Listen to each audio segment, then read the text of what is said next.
You're listening to Astonishing Healthcare, the podcast hosted by Capital RX, focusing on the biggest issues affecting healthcare consumers, benefits plan sponsors, and health plans. We're covering the inside baseball on how things truly work, or don't, in the U.S. healthcare system and pharmaceutical supply chain in an astonishingly efficient way. Hello, and thank you for listening to this week's episode of Astonishing Healthcare. Dr. Sunil Budhrani, our Chief Innovation and Medical Officer, is back in the studio with me today for an update. This is Justin Vineri, Senior Director of Communications at Capital RX and your host, of course. And we're building on episodes 54, Judy Health, and 7, which unbelievably, Sunil, was your original episode with us. Can't have value-based care without a pharmacy.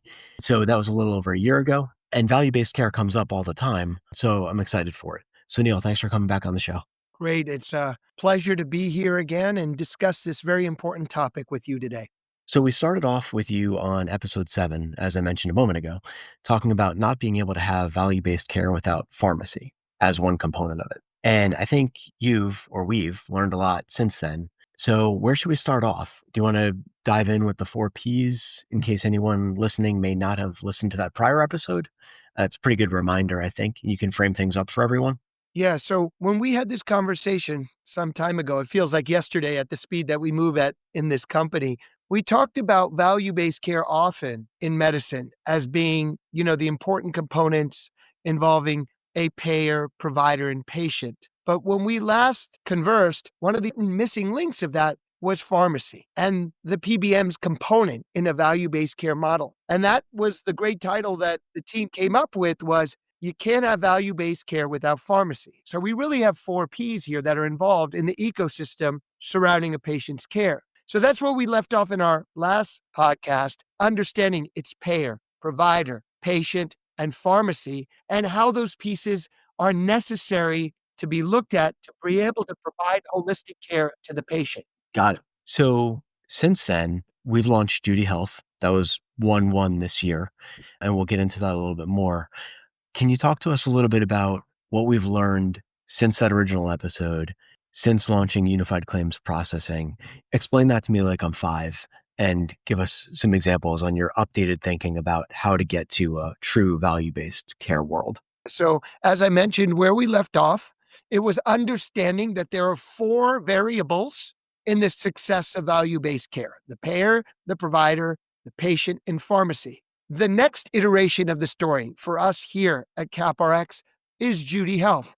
And Judy Health, in my opinion, is the glue.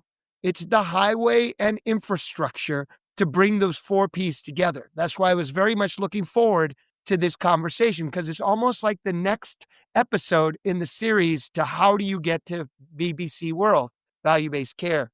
The value-based care standards that we think about encompass quality of care, provider performance, the patient experience, and cost management. And the 4 Ps are the ingredients, but Judy Health is the highway to get there.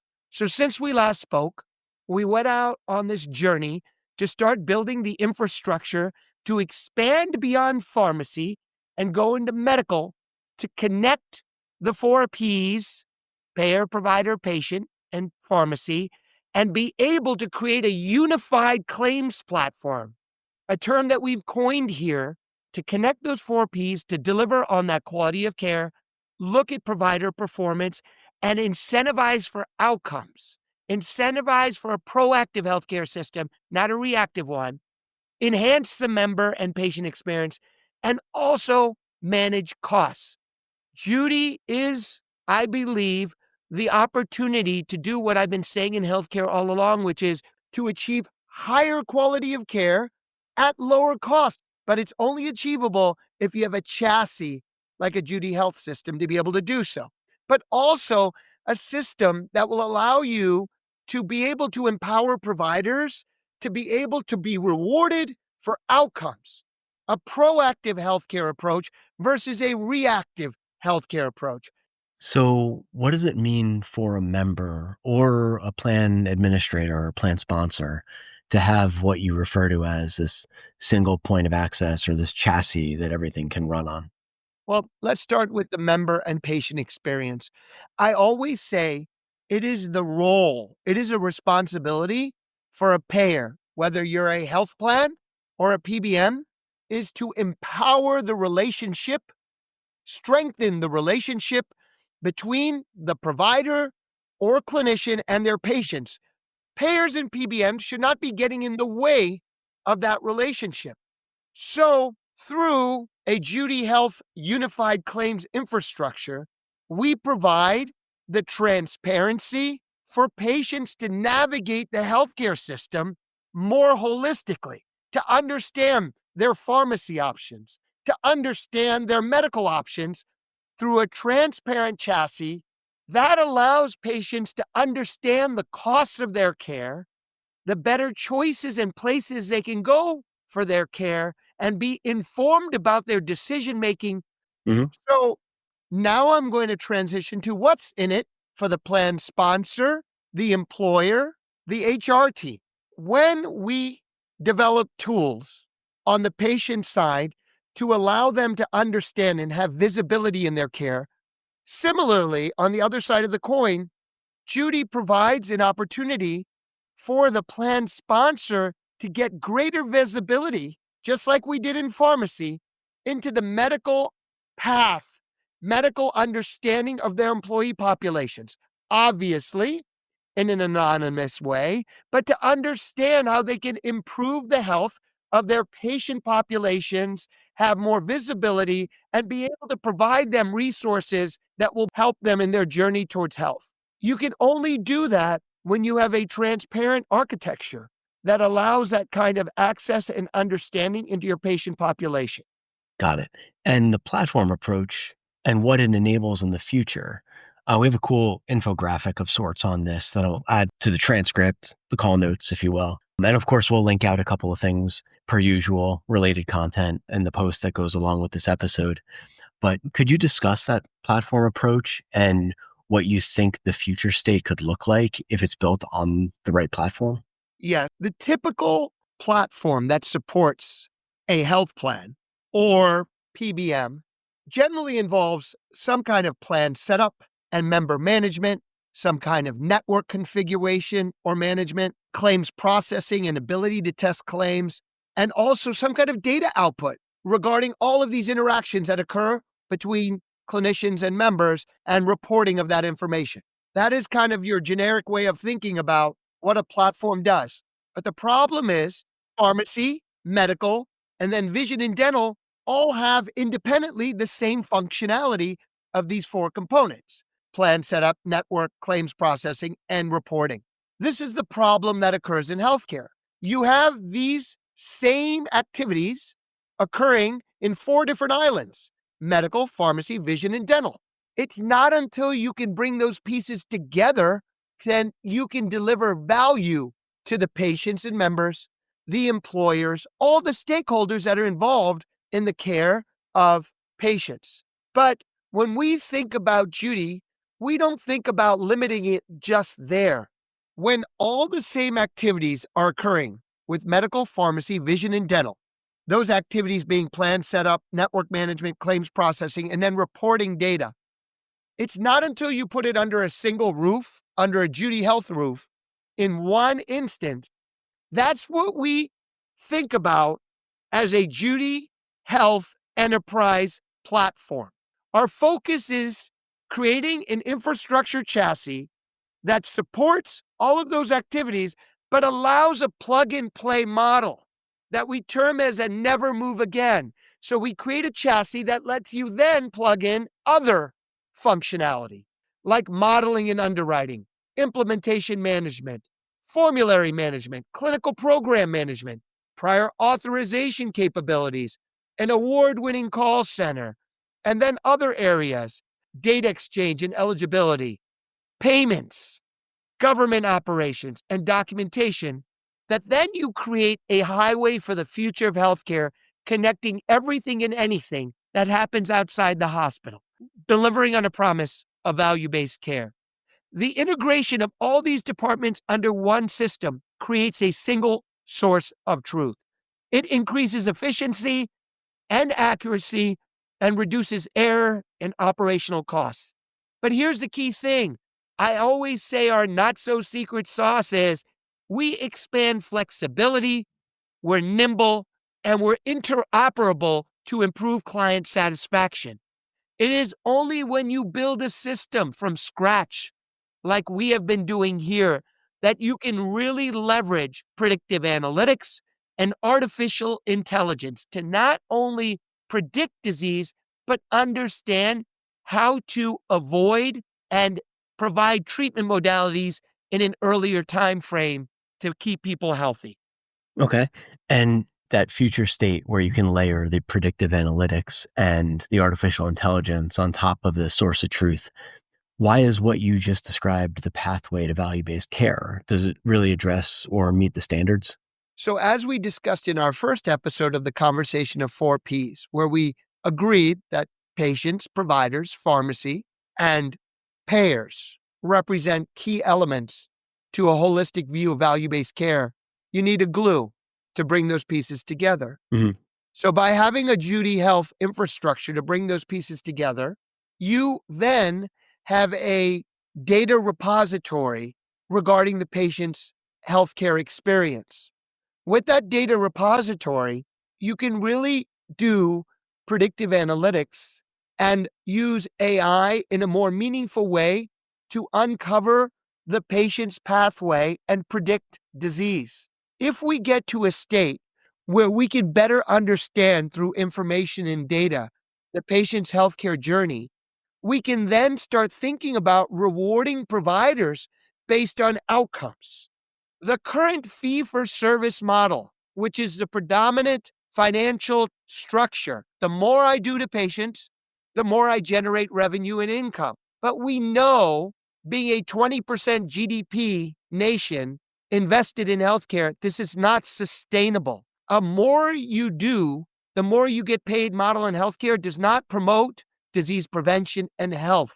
But that system only exists because we do not have the information for pharmacy, medical, vision, dental, and other areas to holistically reward providers in a meaningful way to encourage outcomes-based care. With a system like Judy, bringing all these various components together, we now are moving significantly towards a financial model of rewarding health versus doing more. So, as a physician who's expressed frustration with the traditional PBM model, with the traditional care model, like you just explained, what's the most interesting thing you can say with confidence? We've done this for 5 months now, right? How come it is so clear to you that this is the path toward achieving this value-based framework that's been elusive for years? Yeah, great question. About 18 months ago or so, we began on this journey to expand our Judy pharmacy capabilities into medical. And we continued to build a team and brought in additional talent when it comes to understanding the medical infrastructure space. And over time, we were able to process and adjudicate and build these capabilities out in our system under one instance to be able to manage a claim. We then were able to choose best-in-class vendors like telehealth, women's health, fertility, chronic disease, diabetes, to plug into our unified claims Judy chassis, and successfully went live January 1, 2025 as the first unified claims platform in the country on our own employee population, processing pharmacy and medical claims under one roof. This journey has taught us a lot that what many organizations in healthcare have never thought about or just could not do is possible. And as we've gone live and gained further experience, our early data has demonstrated with a shared technology of unified claims doing medical and pharmacy and shared services, where you have a clinical team, a finance team. We have a best-in-class call center, which is unheard of in the industry, where it usually lies as two separate teams or two separate islands doing this function.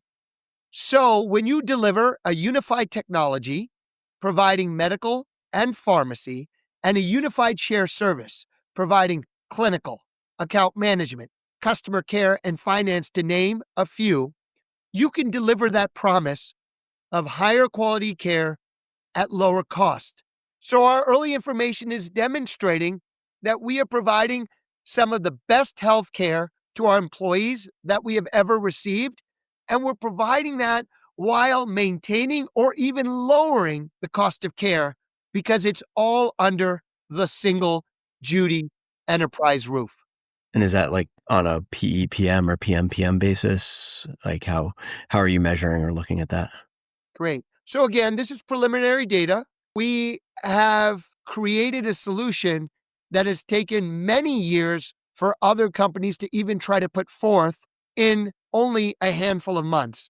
And frankly, it is far superior to what you would normally do off the shelf because we were able to customize our offering. But our overall cost of care, which really is something that people ops and HR teams look at closely, are the same or lower than they have been in the past, which delivers on the promise that maybe you really can deliver higher quality care at lower cost under one unified roof, which excites us. Nice. Okay. Last question. Again, coming at this from a physician executive perspective, still in the ER a couple times a month, right? That's right. I work in the emergency department 2 to 4 times a month. I always say that it's important when you are building healthcare infrastructure and leading healthcare initiatives at a population health level to play the ground game, I call it. And for me, spending time with other clinicians, nurses, and staff in the hospital setting provides me that opportunity to understand how we deliver care on a one-on-one basis to patients. Makes sense. So what's the most astonishing or interesting or encouraging thing that you've seen? Obviously, the cost savings and that cost trend looks super encouraging, but like from an actual care perspective, I'm asking with this unified process, what's the coolest thing you've seen in the first 5 months of it? Judy Health for me brings together almost a culmination of my career in the sense that I've spent significant time in the hospital environment, in the payer world, the digital health world, and then now pharmacy. And Judy Health provides the opportunity for me to see what many people in healthcare say cannot exist. What I mean by that is often people say that if one part of healthcare gets better, the other one has to be sacrificed. If payers are doing well, a provider might not be happy. Or if a patient's health is great, it may not be beneficial financially for a provider. All those reasons I talked about earlier when it comes to a fee-for-service model. Mm-hmm. Incentives are not traditionally aligned in healthcare, and I believe that Judy Health provides an opportunity where you can see a multifactorial win where everybody wins. Patients win, providers win, payers win, pharmacy win, because we're creating a chassis of the future for healthcare of transparency, of visibility that has never existed in healthcare through a unified claims processing engine. If you create a highway that makes all the transactions clear and visible without financial incentives to use that highway, then you have an opportunity for patients to understand what they need for their health, understand what they're paying for their health, and providers to also appreciate how to deliver better care and also meet their needs. So there's a real opportunity here where all the parties in healthcare, stakeholders, patients, providers, pharmacy, and payers, the 4 Ps we started with in the earlier conversation last year, can actually all win by having a visible, transparent, nimble, and flexible platform like Judy Health. Got it. Sunil, thanks for providing the update today. And I look forward to having you back on for another update, hopefully at the end of this year. Sounds great. Thanks for the opportunity, Justin. Thank you for listening to Astonishing Healthcare by Capital RX. Head over to cap-rx.com/insights and visit the podcast section for show notes and other relevant content. If you liked this episode, be sure to subscribe so you don't miss the next one. And definitely share the link to the show with your network if you enjoyed it. Have a great rest of your day.